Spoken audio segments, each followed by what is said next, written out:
quiero que vayan conmigo a Esdras capítulo 9. Me gustaría hablarles de la fidelidad de Dios, que Dios recibe una humilde confesión. Vimos este texto la semana pasada, pero les dije que reduciríamos nuestra velocidad y examinaríamos la oración de Esdras, para que usted recuerde que Esdras se había horrorizado por la noticia de que los exiliados que habían regresado de Babilonia bajo el control persa en la última década, que sus descendientes ahora se estaban casando con los pueblos extranjeros que los rodeaban. Esto estaba amenazando a Israel desde el interior, ya que estaban debilitando la afirmación de ser descendientes de Abraham al tener hijos con mujeres extranjeras, y esto estaba amenazando a Israel desde el exterior por el juicio venidero de Dios que una vez más vendría después de que Él ya los había mostrado tanta misericordia al traerlos de regreso del exilio.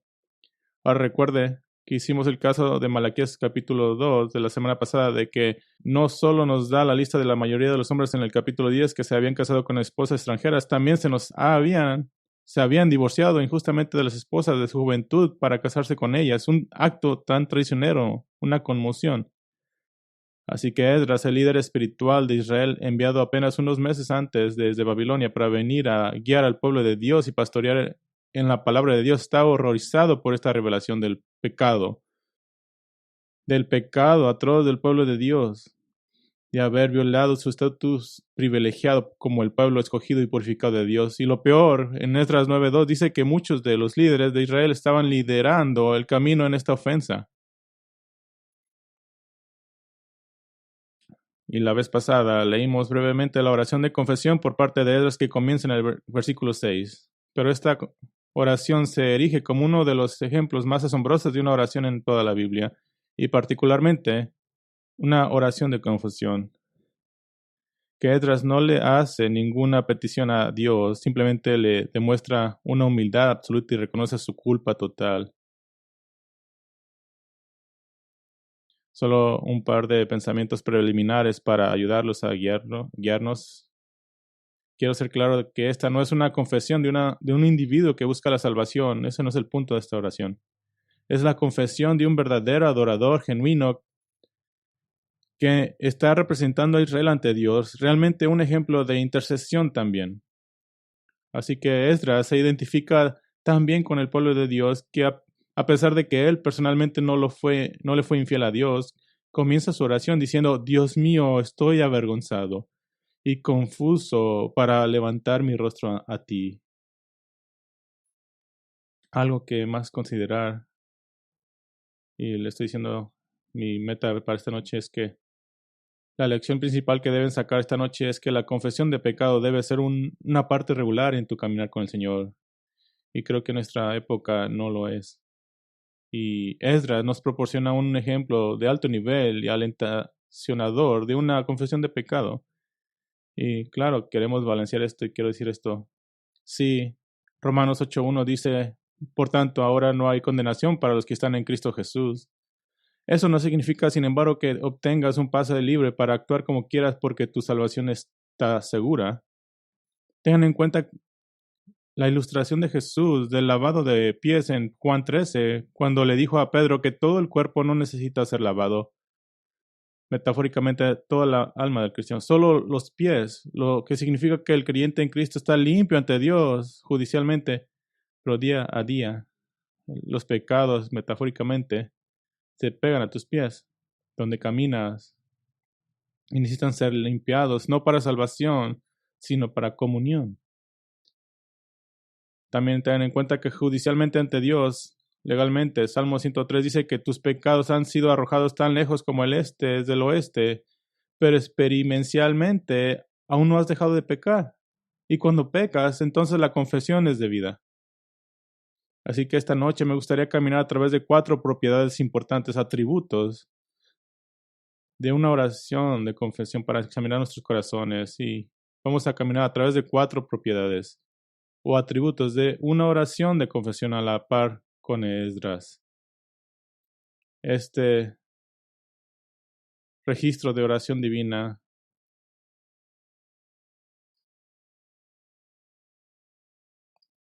4 propiedades de oración, de confesión. Primera propiedad de la confesión. La preparación para la confesión. La preparación para la confesión. Ahora, no voy a llegar a la oración porque hay una preparación antes. Esdras se caracteriza a sí mismo como el representante del pecado de los judíos, así que dejaremos de hacer esta distinción debido al tiempo. Él no cometió este pecado, pero lo está confesando como si lo hubiera hecho, así que así es como lo veremos de ahora en adelante. Y esto es lo que necesitamos entender por adelantado. Esdras no lanzó simplemente una oración rápida de, ups, vaya, lo siento, Señor. De hecho, ni siquiera comenzó su confesión de inmediato. Miremos a Esdras 9.3. Esdras 9.3. Acaba de recibir la noticia de los muchos judíos, hombres que han sido infieles. Versículo 3 dice, cuando oí de este asunto rasgué mi vestido y manto y arranqué el pelo de mi cabeza y de mi barba y me senté atónito. Y recuerda la seriedad de este dolor. Él estaba haciendo lo que haces cuando alguien cercano a ti muere repentinamente. Recuerde que se sentó horrorizado, desolado, vacío, en shock. Y esto incluso reunió una multitud a su alrededor en un sombrío miedo y tristeza. Dice el versículo 4, entonces se reunieron conmigo todos los que temblaban ante la palabra del Dios de Israel por causa de la infidelidad de los desterrados, y estuve sentado atónito hasta la ofrenda de la tarde. Tu preparación para confesar tu pecado hace que tu familia diga, ¿qué está pasando contigo? Esdras estaba sentado allí, no estaba comiendo y no estaba bebiendo. Pero, ¿había acaso un propósito en esto? ¿Por qué estaba sentado hasta el sacrificio de la tarde? Bueno, el contexto parecería indicar que Esdras se estaba preparando para orar. Estaba alistando su corazón para acercarse al Dios verdadero y viviente y hacerlo con temor, propiedad y humildad. Y sé que suena raro para nosotros. Pensamos que simplemente deberíamos de entrar en oración, pero eso no es lo que él hizo. Hizo lo opuesto.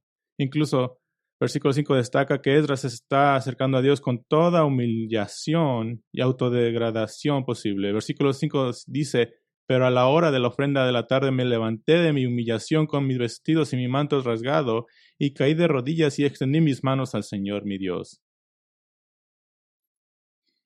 Comienza a orar al mismo tiempo que el sacrificio de la tarde, alrededor de las 3 de la tarde. Sacrificio se estaba ofreciendo al mismo Dios.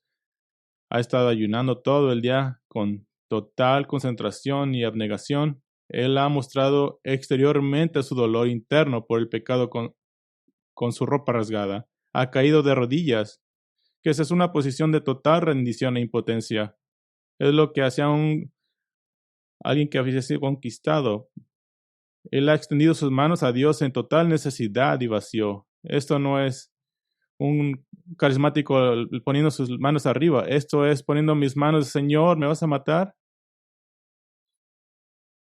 Esto es realmente asombroso. Esdras tomó la mayor parte del día en su preparación para orar. Ni siquiera había empezado a orar. Eso va en contra del modelo cristiano contemporáneo, de una oración que es informal y demasiado familiar y a veces olvidadiza de ante quién precisamente nos estamos dirigiendo. Y a medida que avancemos en la oración de Esdras, definitivamente obtenemos una sensación de nerviosismo, miedo y expectativa de la disciplina correctamente merecida por parte del Señor.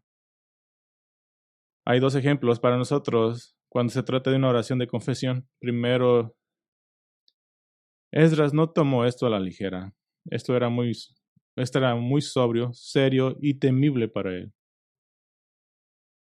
Y creo que deberíamos balancear nuestra seguridad de salvación con el hecho de que simplemente porque no puedes perder tu salvación no quiere decir que pierdas tu temor de Dios.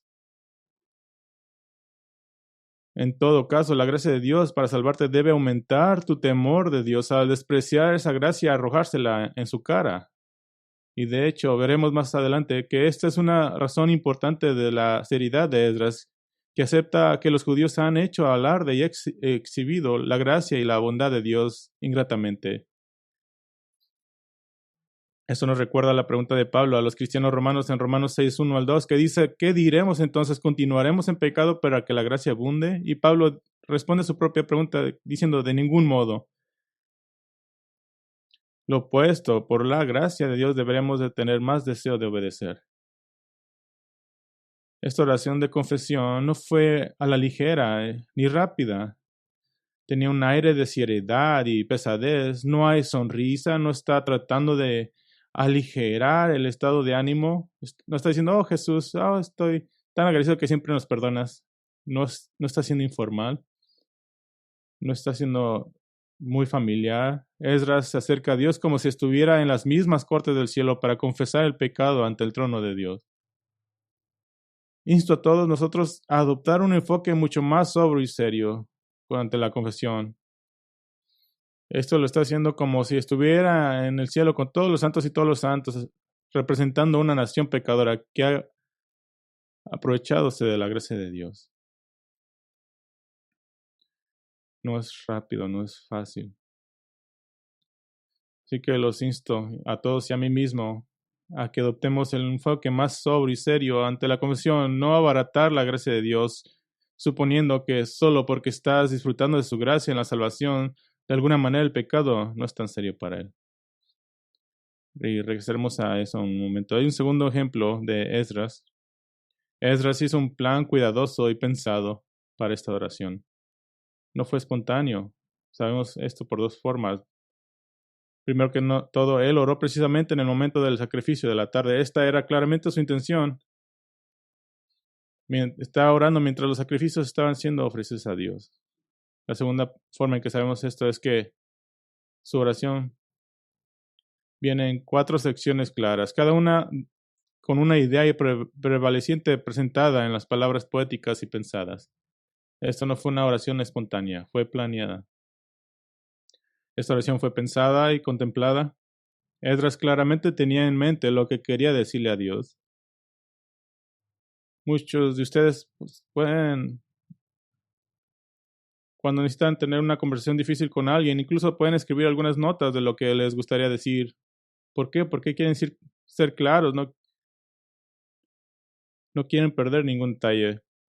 Que hay de ser demasiado elaborados en la oración, de tomar el tiempo. Ahora, nuestra creencia de la naturaleza de Dios nos proviene de ser esto. Bueno, sé que Dios sabe lo que va a decir, pero no sería bueno que Dios mirara nuestro esfuerzo de confesión. Es un buen ejemplo aquí de Esdras y dice que podemos ir a Romanos 8:26, que el Espíritu Santo intercede por ti con gemidos demasiado profundos para las palabras, pero tal vez deberíamos trabajar más duro en pensar verdaderamente a través de lo que debemos decirle al Señor y no dejar que el Espíritu Santo haga todo el trabajo. Esto es muy asombroso para mí y vale la pena este pasaje. La primera prioridad de la confesión es la preparación para la confesión, preparar tu corazón. La segunda propiedad de la confesión es el detalle de la confesión, el detalle de la confesión. Esta oración se divide muy claramente en 4 partes y llegaremos a ellas en un momento. Por el momento solo quiero que vean la precisión del detalle de la oración de Esdras. Vamos a ir juntos en ello. Versículo 6, Esdras 9:6. Y dije, y quiero parar ahí, porque incluso el anuncio del comienzo de la oración de Esdras, dije, es una forma verbal que puede expresar un deseo o una exhortación de algún tipo, o un sentido de resolución y determinación. Y ese es el sentido en el que Esdras comienza su oración con resolución. Es una determinación, es un plan. Eso no es espontáneo. Esdras establece su solidaridad y identificación con el pueblo pecador. No dice, Dios, mira lo que esas personas han hecho. Dice, mira lo que hemos hecho. Esdras comienza diciendo, Dios mío, estoy avergonzado y confuso para poder levantar mi rostro a ti, mi Dios, porque nuestras iniquidades se han multiplicado por encima de nuestras cabezas, nuestra culpa ha crecido hasta los cielos. Esdras comienza en shock. Dios mío, en hebreo, esto no es la repugnante mundano de OMG. No, esto es el expresar inmediatamente por adelantado que Dios ha sido misericordioso, el Dios de Esdras, el Dios de los judíos.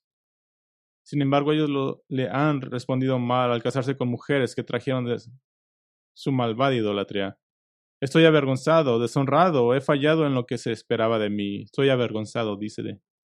Estoy avergonzado y confuso para levantar mi rostro. Estoy avergonzado, herido, humillado. Ni siquiera puedo levantar a mirarte. No puedo mirarte a la cara, por así decirlo. Y de nuevo, dice, mi Dios, ahora con la percepción de Esdras de cuán terrible es este pecado, él se imagina siendo enterrado en estos pecados. Y culpa, su deuda con Dios se acumula más allá de la luna, el sol y las estrellas. Es una deuda impagable. Es una montaña de deuda. Versículo 7 de Esdras dice, desde los días de nuestros padres hasta el día de hoy hemos estado bajo gran culpa y a causa de nuestras iniquidades nosotros y nuestros reyes y nuestros sacerdotes hemos sido entregados en manos de los reyes de esta tierra, a la espada, al cautiverio, al saqueo y a la vergüenza pública como en este día. Esdras dice que desde los días del exilio original, que se remontan realmente al menos al 605 a.C., cuando la primera gran incursión contra Jerusalén ocurrió por Nabucodonosor. Eso fue unos 150 años antes. Volviendo tan lejos, la culpa de Israel ha sido con ellos. Dios los ha castigado, los ha disciplinado justamente, entregándolos a los judíos, a reyes extranjeros, porque ahí dice hasta el día de hoy. Y quiero que recuerde, casi todos los judíos todavía estaban en Babilonia, bajo el control del imperio persa. E incluso los judíos aquí en Jerusalén y sus alrededores todavía estaban realmente bajo el dominio persa. Vimos cuando regresó Esdras que tenía que tener cartas del rey permitiéndole hacer lo que había que hacer en Jerusalén. Que todavía un estado de vergüenza absoluta, la nación escogida de Dios que depende del permiso de un rey pagano para poder hacer cualquier cosa. Versículo 8 dice, pero ahora, por un breve momento ha habido misericordia de parte del Señor nuestro Dios para dejarnos un remanente que ha escapado y darnos un refugio en su lugar santo para que nuestro Dios ilumine nuestros ojos y nos reconceda un poco de vida en nuestra servidumbre. Dice ahí, pero ahora, después de 150 años de vergüenza, por un momento breve, desde el decreto de Ciro, unos 80 años antes, por un breve momento Israel tenía alguna esperanza.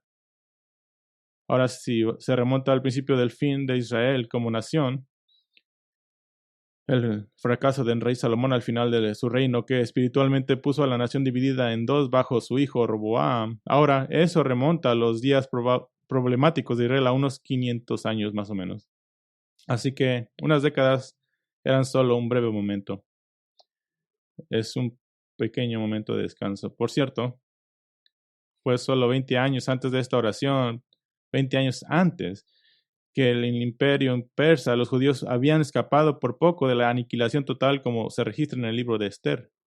Y si el decreto con el cual el rey Asuero había sido engañado para firmar contra los judíos, en el que todos los judíos podían ser asesinados, si ese decreto hubiera funcionado sin la intervención de Dios a través de la reina Esther, no es solo que los judíos en Babilonia habrían sido masacrados, sino que todos los judíos en el imperio persa habrían sido asesinados. Entonces Esdras reconoce que Dios ha sido misericordioso por un breve tiempo, pero es probable que ese momento y fugaz alivio se pierda ahora. De hecho, él dice que Dios tuvo la gracia de dejarnos un remanente, y dice ahí y darnos un refugio, un agarre dentro de su lugar santo, literalmente una clavija, algo donde puedes colgar algo con seguridad. Esta es una metáfora que nuestra traducción de la Biblia en español, la Biblia de las Américas, no capta del todo. La Biblia estándar del legado dice, pero ahora, por un breve momento, ha habido misericordia de parte del Señor nuestro Dios para dejarnos un remanente que ha escapado y darnos un refugio en su lugar santo para que nuestro Dios ilumine nuestros ojos y nos conceda un poco de vida en nuestra servidumbre. Que Dios ha sido tan misericordioso con ellos porque realmente están de vuelta donde Israel comenzó. Versículo 9 comienza porque siervos somos.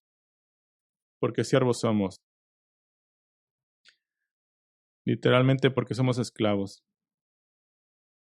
La implicación es que deberíamos estar tan agradecidos por lo que les ha dado a muchos de ellos. Miles de ellos ahora viven de vuelta en casa. Él describe esa bondad de Dios en versículo 9, porque siervos somos.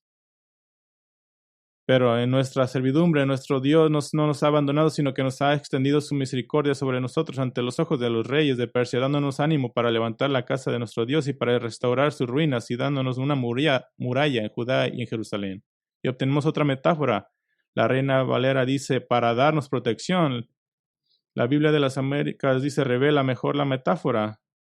Dice, para darnos una muralla.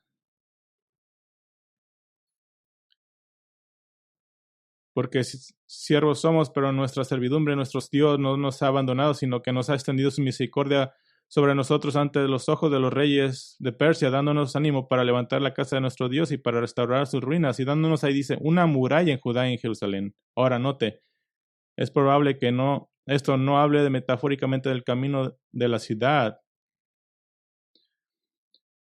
Esta es una palabra específica que habla de una cerca de piedra suelta. ¿Y qué hace diferencia?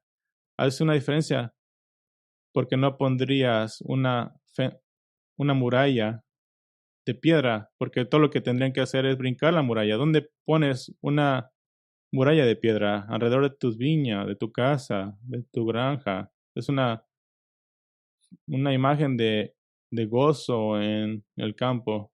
Así que no es una pared de protección, es una muralla de una casa, de un viñedo, un muro de gozo. Y eso nos dice que en este contexto, donde el texto habla de la casa del Señor, no es específicamente del templo en Jerusalén, sino la familia de Dios en su hogar. Así que Esdras detalla cuán lleno de gracia ha sido Dios. Y sin embargo, ¿cómo han respondido los judíos? ¿Qué pueden decirle a Dios? Esa es la pregunta que Esdras hace en nombre de ellos. Versículo 10. Dice, y ahora Dios nuestro, ¿qué diremos después de esto? Porque hemos abandonado tus mandamientos. Esdras comienza con la confesión general, hemos abandonado tus mandamientos. Él dice con mucha razón, ¿qué podemos decirte cuando nuestra respuesta a tu bondad y misericordia, al darnos esta remisión de nuestra bien merecida disciplina, de todo,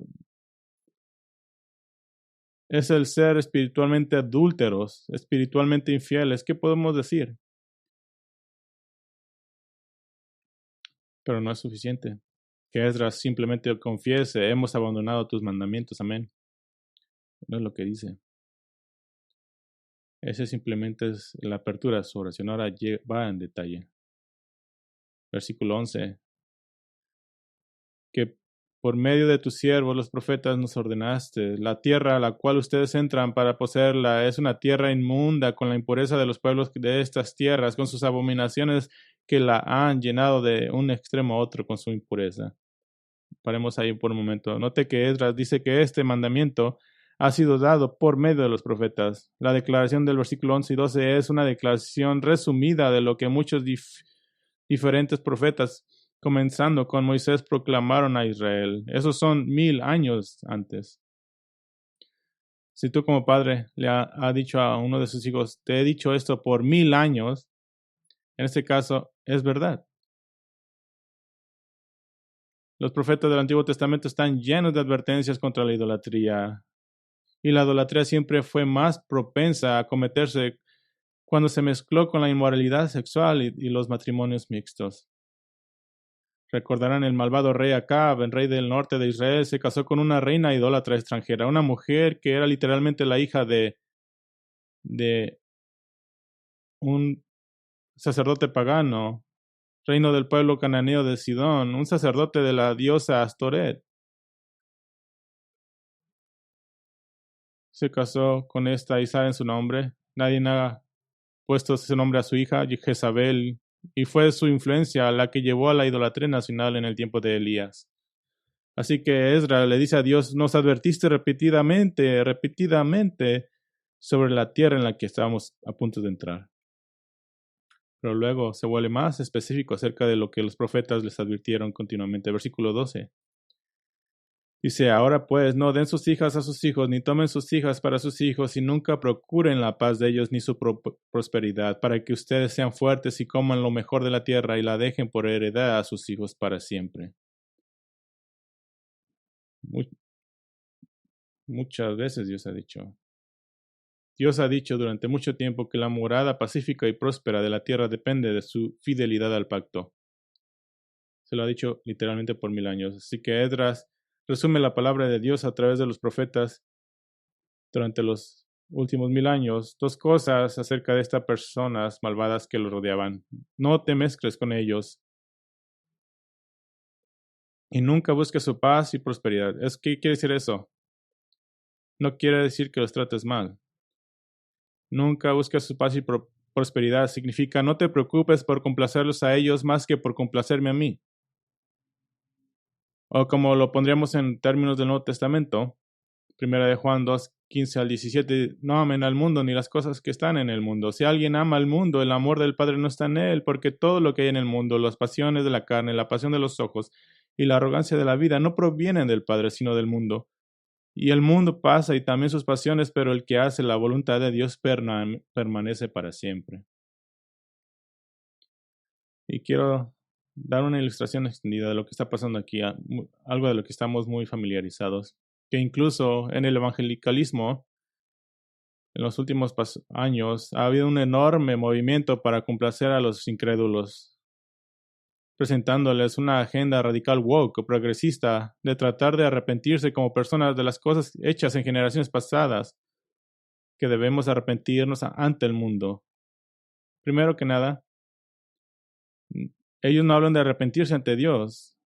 Solo puedes arrepentirte ante Dios de los pecados que yo he cometido personalmente. Sí, Esdras está aquí representando al pueblo de Dios, pero eso es parte de un propósito redentor específico. Y usted recuerda del capítulo 10 que se haría una investigación en cuanto a las personas precisas que sí se habían casado con esposas extranjeras. Pero la idea woke o progresista es una religión que es totalmente incompatible con el evangelio. No lo puedes, es como el aceite y el agua, no van juntas. El arrepentimiento woke o progresista del que habla incluso entre los evangélicos no es más que un intento de buscar la paz y la prosperidad de una ideología malvada y de todas las personas que la creen. Y dicen ustedes, no, esto nunca pasará en las iglesias. Está pasando en las iglesias, en seminarios.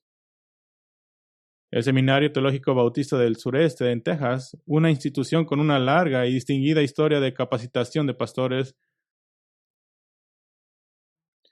y ha entrenado en exposición expositiva. Recientemente ellos han apoyado una petición de uno de sus profesores pidiéndole a los pastores de piel blanca que no acepten posiciones pastorales hasta que suficientes pastores de piel negra hayan podido hacerlo.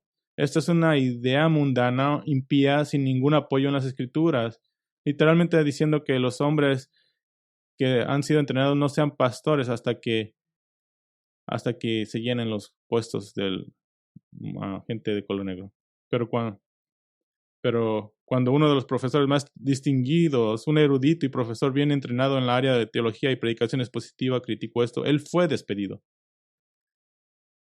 protegiendo una idea progresista, la paz y prosperidad del mundo. ¿En qué universo insano ha dicho Dios acaso Dios alguna vez que el camino hacia la justicia se alcanza complaciendo a las personas impías? Y sin embargo, eso es precisamente lo que los judíos habían hecho, el tratar de mantener felices a los pueblos de su alrededor. ¿Por qué quieres complacer a los pueblos de alrededor? Para que no seas atacado, para que no vayas en guerra. Es una forma de protegerte a ti mismo, de si mi hija se casa con él, no nos pelearemos en guerra porque compartimos familias. Pero comprometieron su amor por el Señor. Versículo 13. Y después de todo lo que nos ha sobrevenido a causa de nuestras malas obras y nuestra gran culpa, puesto que tú, nuestro Dios, no nos has pagado menos de lo que nuestras iniquidades merecen y nos has dado un remanente que ha escapado como este. Hemos de quebrantar de nuevo tus mandamientos, emparentándonos con los pueblos que cometen estas abominaciones. ¿No te enojarías con nosotros hasta destruirnos sin que quedara remanente ni quien escapara? Esdras reconoce que incluso el difícil castigo del exilio y la humillación fue menos de lo que merecían, que Dios les ha dado por gracia un remanente para reiniciar la nación. Y sin embargo, han quebrantado los mismos mandamientos otra vez. Y así que Esdras está reconociendo que si Dios los consumiera completamente como pueblo, eso sería comprensible. Como padre, podrías decirlo de esta manera: ¿acaso nunca aprendes? Y cierra su oración en versículo 15. Oh Señor, Dios de Israel, tú eres justo, porque hemos quedado un remanente que ha escapado como en este día. Ahora estamos delante de ti con nuestra culpa, porque nadie puede estar delante de ti a causa de esto. Esdras da un reconocimiento final de que no hay defensa ni argumento, porque Dios es justo y los judíos han actuado injustamente. Esto no es una oración de 3 segundos, como ven. Lamento haber pecado contra ti, Dios. Amén. Esdras da una confesión general, seguida de una confesión detallada y exacta de lo que los judíos habían hecho y el hecho de que habían violado los mandamientos de Dios en su idolatría y matrimonios mixtos y al tratar de complacer al mundo. Así que, ¿cuál es la gran diferencia entre el corazón que dice Dios, lamento haber pecado contra ti? Imagínense que son padres y están batallando con el pecado de ser duros con sus hijos y se les ha dicho no hagan lo que de Efesios 6. Así que hay una gran diferencia entre el corazón que dice Dios, lamento haber pecado contra ti, y decir Dios mío, el Dios que me ha amado y salvado por tu gracia y bondad a través de Cristo, tu palabra claramente me ordena que no exaspere y frustre a mis hijos. Se me ordena tener cuidado con mi lengua y decir palabras que edifican, no que derriban. Pero les he estado gritando y hablando rudamente a mis hijos, los he frustrado y tratado mal cuando tú en tu gracia nunca has hecho esto conmigo.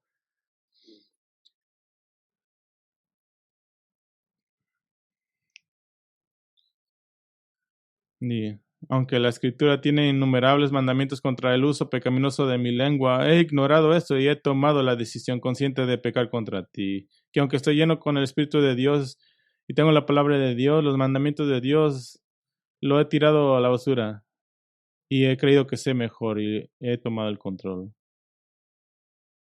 Esa es más una confesión, claro, ¿acaso no? Más detallada. Hay una tercera propiedad de la confesión y lo llamaremos el corazón de la confesión. El corazón de la confesión. ¿Cuál es el mensaje básico, la idea central de la confesión? Aquí está la idea central. Las voy a dar en 2 palabras. Deslealtad del pacto. Esa es detrás. El no reaccionar en obediencia y amor a Dios mientras disfrutamos de las misericordias del estar en una relación de pacto con Él.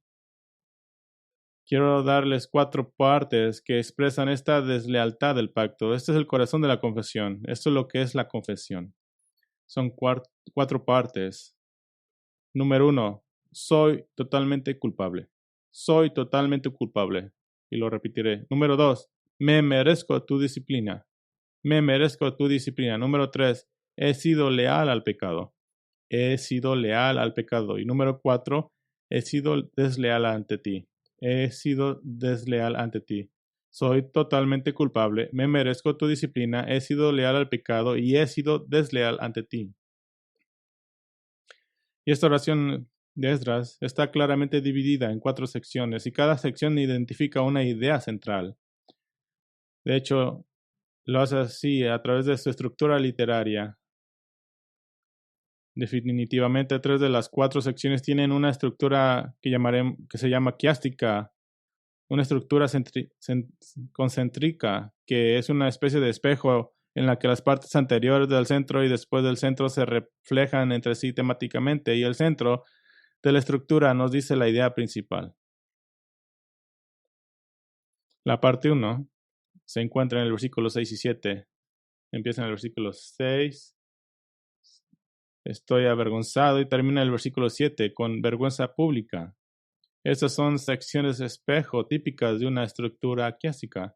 Entonces, el versículo 6 habla de nuestras iniquidades y a mediado del versículo 7, Israel ha sido castigado a causa de nuestras iniquidades. Así que hay en el medio, nuestra culpa se ha amontonado hasta los cielos. Así que, ¿cuál es la gran idea?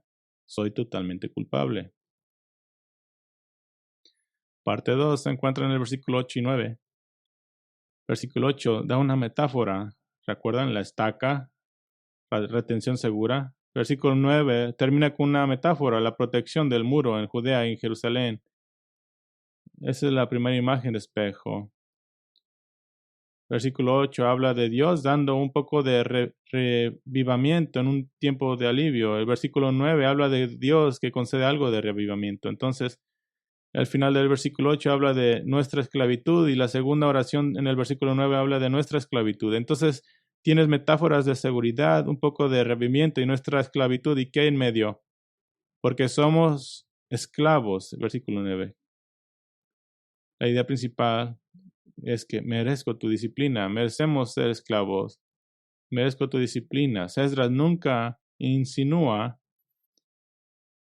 que estar bajo la autoridad de los persas es menos que justo. La parte 3 se encuentra en el versículo 10 al 12 y es un poco más difusa en términos de estructura, pero se puede derribar de una estructura simple. El versículo 10 habla del mandamiento de Dios siendo abandonado y el versículo 12 habla del mandamiento de Dios al darlo. El mandamiento de Dios al abandonarlo y luego al darlo. ¿Y qué hay en medio? Versículo 11, una tierra inmunda a la que Israel no debe ser leal. El no buscar su paz y prosperidad. ¿Cuál es la idea principal? He sido desleal al pecado. La parte 4 se encuentra en el versículo 13 al 15. Versículo 13, el resultado de una gran culpa es el castigo, y el versículo 15 termina con la oración a causa de esto, nuestra culpa. Versículo 13, luego pregunta si la ira de Dios destruirá al remanente, y la mitad del versículo 15 hace referencia a la gracia de Dios al dar un remanente. Así que, ¿qué está en medio? ¿Cuál es la idea principal? Versículo 14 que dice, oh Señor, el Dios de Israel, tú eres justo. Versículo 15. Oh Señor, el Dios de Israel, tú eres 15. Esta es la palabra para justo, que Dios es perfectamente justo y que es contra la justicia de Dios ante la cual Israel ha pecado. ¿Cuál es la idea principal? He sido desleal ante ti. Así que al tomar la idea principal de cada una de las 4 secciones, nos quedamos con este corazón de confesión primordial de Esdras. Esta es confesión. Soy totalmente culpable, merezco tu disciplina, he sido leal al pecado, he sido desleal ante ti. El apóstol Pablo en Efesios 4 aborda esta dinámica del cristiano que actúa como un incrédulo, siendo leal al pecado y desleal ante Dios. Él dice esto en Efesios 4, 17 al 24, esto digo pues y afirmo juntamente con el Señor, que ustedes ya no anden así como andan también los gentiles, en la vanidad de su mente. Ellos tienen entenebrecido su entendimiento, están excluidos de la vida de Dios por causa de la ignorancia que hay en ellos, por la dureza de su corazón, habiendo llegado a ser insensibles, se entregaron a la insensualidad para cometer con avidez toda clase de impureza. Pero ustedes no han aprendido a Cristo de esta manera, si en verdad lo oyeron y han sido enseñados en Él, conforme a la verdad que hay en Jesús, que en cuanto a la anterior manera de vivir, ustedes se despojen del viejo hombre que se corrompe según los deseos engañosos y que sean renovados en el espíritu de su mente y se vistan del nuevo hombre, el cual en la semejanza de Dios ha sido creado en la justicia y santidad de la verdad. Ahora, la iglesia teológica astuta podría estar diciendo, espera un momento, esa no es realmente una comparación justa. La gente en los días de Esdras no disfrutaba de los beneficios del nuevo pacto, era el antiguo pacto que estaban violando. Tenemos el Espíritu Santo, tenemos el fruto del Espíritu, no tenían el poder de detener este pecado. Y tal vez protestes, y tengo 3 palabras en respuesta a esa protesta. Exacto, exactamente. ¿Recuerdas uno de los propósitos de Esdras Nehemías? Es instar al lector a mirar hacia adelante, hacia el nuevo pacto en Cristo, que el pueblo de Dios está mirando hacia hacia el día predicado en Jeremías 31 al 33, que dice: vienen días, declara el Señor, en que haré con la casa de Israel y con la casa de Judá un nuevo pacto, no como el que hice con sus padres. Es un corazón de confesión. Hay una propiedad más. Hemos visto la preparación, el detalle, el corazón de la confesión, pero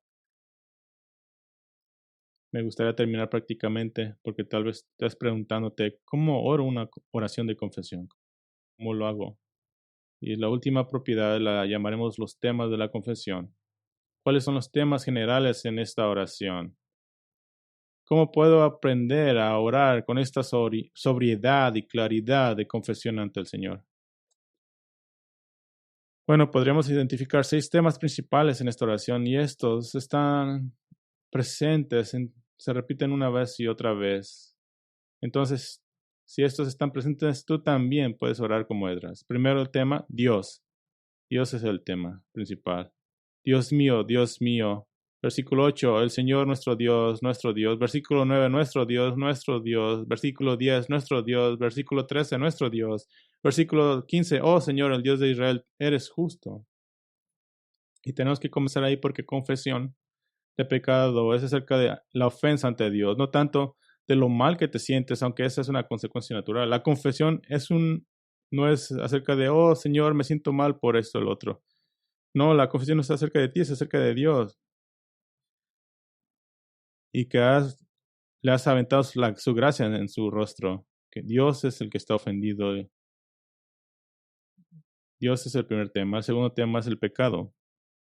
El pecado es el segundo tema, la deslealtad del pecado al quebrantar el mandamiento de Dios. Versículo 6 dice, nuestras iniquidades. Versículo 7 dice, nuestras iniquidades. Versículo 10, hemos abandonado tus mandamientos. El 13, nuestras malas acciones. El versículo 14, ¿volveremos a quebrantar tus mandamientos? Como creyentes en Cristo estamos bajo el nuevo pacto y la ley del nuevo pacto, la ley de Cristo. Jesús dijo en el Juan 14:15, si ustedes me aman, guardarán mis mandamientos. La confesión no es, he cometido errores, Dios. La confesión no es, me he desviado, Señor. La confesión no es, Señor, me equivoqué. La confesión no es, he cometido un error de juicio. No, la confesión es, he pecado. Hay un tercer tema, el tema de la culpa. Versículo 6, nuestra culpa. Versículo 7, nuestra gran culpa. Versículo 13, nuestra gran culpa. Versículo 15, nuestra culpa. Nadie puede estar delante de ti a causa de esto. ¿Debido a qué? A nuestra culpa. Y podemos argumentar que el último pensamiento de Esdras fue culpa.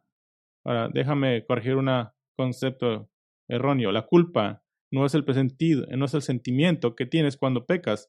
La culpa es la posición legal ante Dios por haber violado su santidad y haber sido despojado de todos tus derechos. Eso es culpa. Hay un cuarto tema, vergüenza.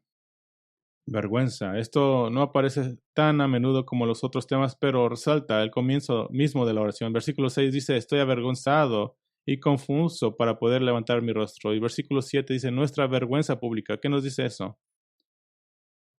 Me dice a mí como creyente en Cristo, te dice a ti como creyente en Cristo, de tener cuidado, de tener un corazón endurecido hacia tu propio pecado. Sí, Romanos 8 dice que por lo tanto no hay ahora condenación para los que están en Cristo Jesús, pero eso está hablando del hecho de que Dios no tomará ninguna acción judicial contra ti en el juicio eterno. Pero esto no es una excusa para decidir minimizar y pasar por alto el pecado. Alguien podría decir, pero no quiero sentirme avergonzado de mi pecado todo el tiempo. Nadie quiere. Tengo 2 respuestas para eso. Primero, entonces comienza a tomar tu propio pecado más en serio. ¿Sabes? Cuando te sientas avergonzado del pecado, entonces peca menos. Tienes el poder de Dios, tienes la palabra de Dios, tienes el Espíritu de Dios, tienes el pueblo de Dios. ¿Qué más necesitas? Y la segunda respuesta que me gustaría darle a esa persona es, si tienes miedo de tener vergüenza todo el tiempo, digo con humildad, comienza a confesar más tus pecados.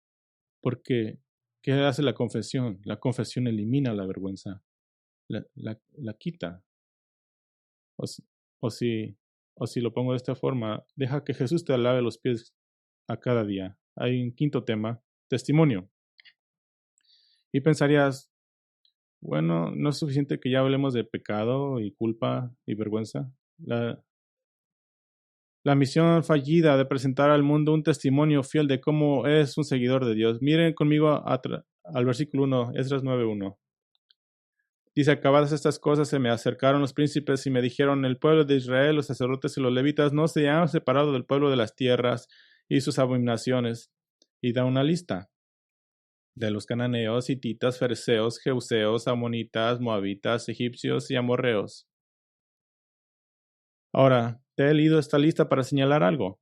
Esta no es una lista contemporánea de naciones en los días de Esdras. Esta es una lista antigua, es una lista obsoleta. No ha habido cananeos, hititas, perizistas, jebuseos, amorreos durante cientos de años. 5 de los 8 ya ni siquiera estaban allí. Entonces, ¿por qué usar una lista vieja para acusar a los judíos de mezclarse con el pueblo y las falsas religiones de la tierra? Es una manera de decir, todavía lo están haciendo. Así como lo hicieron 100 años atrás, todavía no se han separado. ¿Por qué es esto tan terrible? Es terrible porque la misión de Israel, toda la razón de su existir, era ser un testigo ante el mundo de que hay un Dios que perdona el pecado y que ha apartado a un pueblo santo por quien el mundo puede escuchar acerca de este Dios. De hecho, Moisés predijo que Israel tendría que explicarle a un mundo que observaba el por qué Dios los había castigado. En Deuteronomio 29, 22 al 28, Moisés dijo, y la generación venidera, sus hijos que se levanten después de ustedes y el extranjero que venga de tierra lejana, cuando vean las plagas de la tierra y las enfermedades con la que el Señor la ha afligido, dirán, toda su tierra es azufre, sal y calcinación, sin siembra, nada germina y el pasto no crece en ella, como la destrucción de Sodoma y Gomorra, de Adma y Seboim, que el Señor destruyó en su ira y su furor. Y toda la nación dirán, ¿por qué ha hecho así el Señor a esta tierra? ¿Por qué esta tan gran explosión de ira? Entonces los hombres dirán, porque abandonaron el pacto que el Señor, el Dios de sus padres, hizo con ellos cuando los sacó de la tierra de Egipto, y ellos fueron y sirvieron a otros dioses y los adoraron, dioses que no habían conocido y los cuales él no les había dado. Por eso ardió la ira del Señor contra aquella tierra para traer sobre ella toda la maldición que está escrita en este libro. Y el Señor los desarraigó de su tierra con ira, con furor y con gran enojo, y los arrojó a otra tierra hasta hoy. Es algo a lo que nos podemos, podemos tener algo como esto, la Convención Bautista del Sur. Ellos lo han hecho y deben ser avergonzados. Si me ofrecieran $1,000,000 por irme a la Convención Bautista del Sur, no lo haría, porque es avergonzado. Los cristianos, no, su testimonio se ha caído. Y vemos en la oración de Esdras este tema de que han fallado en ser testigos. Versículo 7. Israel, la nación escogida de Dios, ha sido entregada a reyes extranjeros avergonzado. Los reyes de Persia tuvieron que presenciar la pequeña restauración de un pequeño remanente, 40 o 50 mil. Tal vez pienses que son muchos, pero no comparado a los 3 millones que dejaron. Y aunque estaban mostrando bondad, todavía era algo humillante. Israel no podía decir, somos la nación elegida del Dios, del único Dios todopoderoso, viviente y verdadero, mientras que el rey de Persia tenía que concederles permiso para regresar.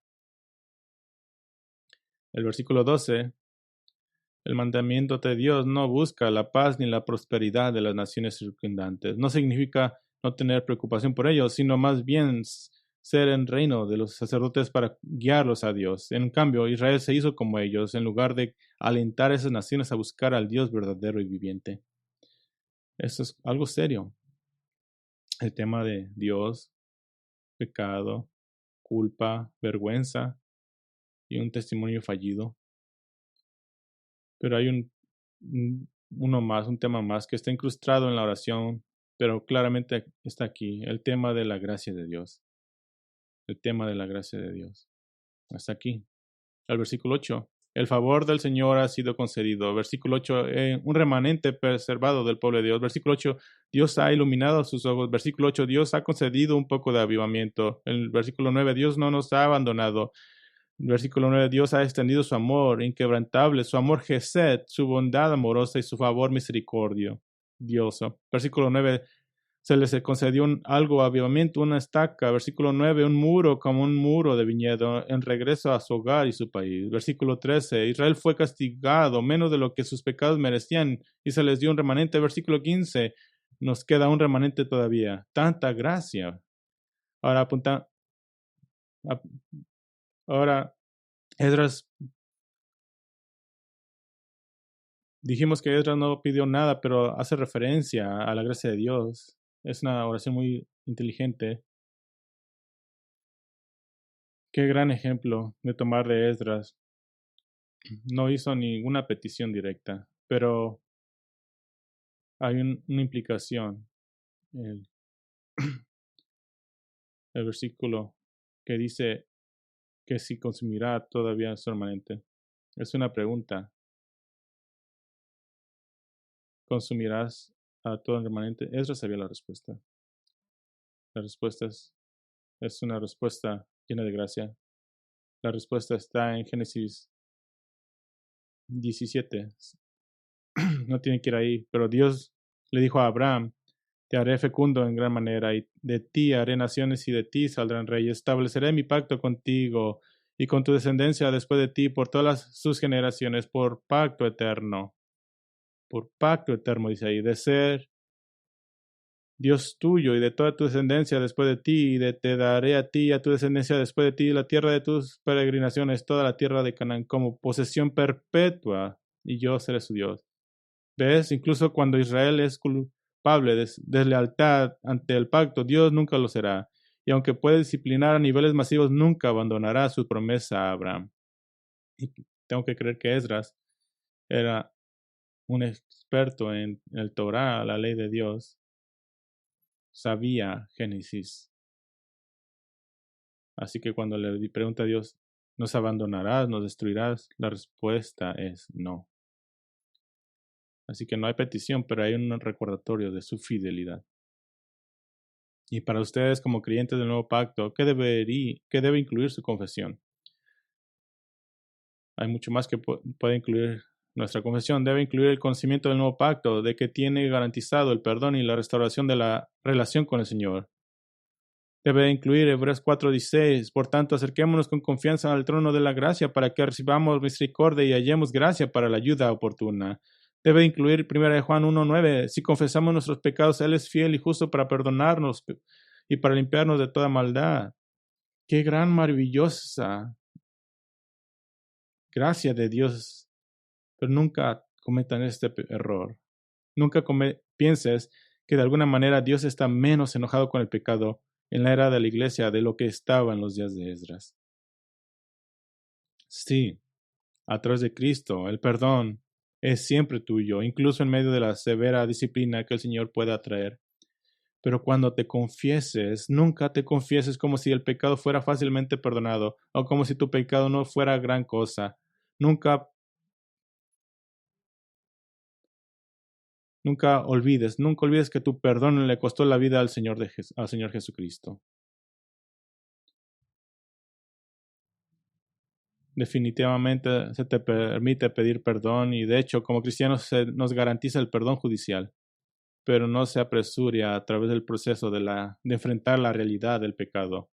Suena obvio, pero tengo una pregunta para ti.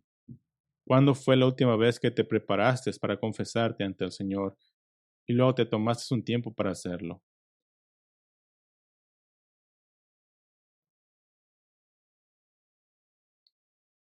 Y dijiste como Él, me levanté humillado con mis ropas rasgadas. Si ya estás limpio en los libros del registro del cielo y tu nombre ya está escrito en los libros de la vida del Cordero y le pertenece a Cristo, pero ¿puedo decir esto?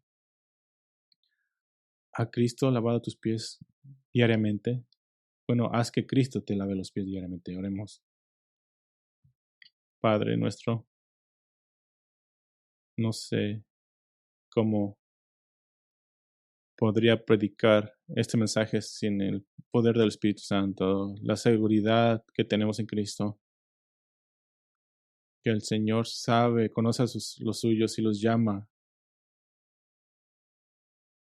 que tú nos has elegido desde la fundación del mundo, que hemos sido hechos nueva criatura y no podemos quitarnos eso, que se nos llama a perseverar en la fe, pero también se nos dice que seremos preservados en la fe, porque con ese conocimiento tenemos más confianza de humillarnos y confesar nuestros pecados, no para salvación, porque ya tenemos la salvación. Y Señor, y confesamos juntos que tal vez hemos sobrepensado el nuevo pacto y nos ha hecho pensar poco del pecado, que no queremos caminar con una conciencia culpable, ya no hay condenación para los que están en Cristo, pero también no queremos dejar a un lado lo horrible que es el pecado, decir que el cristiano nunca debe de preocuparse por el pecado. El apóstol Pablo dice que el que dice que no ha pecado se engaña a sí mismo. Así que Señor, nos bañamos en tu gracia, en tu bondad y nos agarramos de la cruz, pero nos acordamos que si confesamos nuestros pecados, eres justo para limpiarnos de toda inmundicia. Oro que los creyentes aquí en Grace Bible Church sean caracterizados por aquellos que mientras disfrutan de la gracia de nuestro Salvador, sean también aquellos que estén de rodillas con sus manos vacías y ropas rasgadas, gimiendo por nuestros pecados contra ti. Y a través de esos tiempos de confesión seamos motivados por el Espíritu Santo a crecer en nuestra imagen a Cristo para ser transformados de un grado de gloria a otro y que podamos honrar a la cabeza de la iglesia y nunca arrojarle su gracia en la cara. Ayúdanos a crecer en la imagen de Cristo a través de este tiempo. Lo oramos en Cristo Jesús. Amén.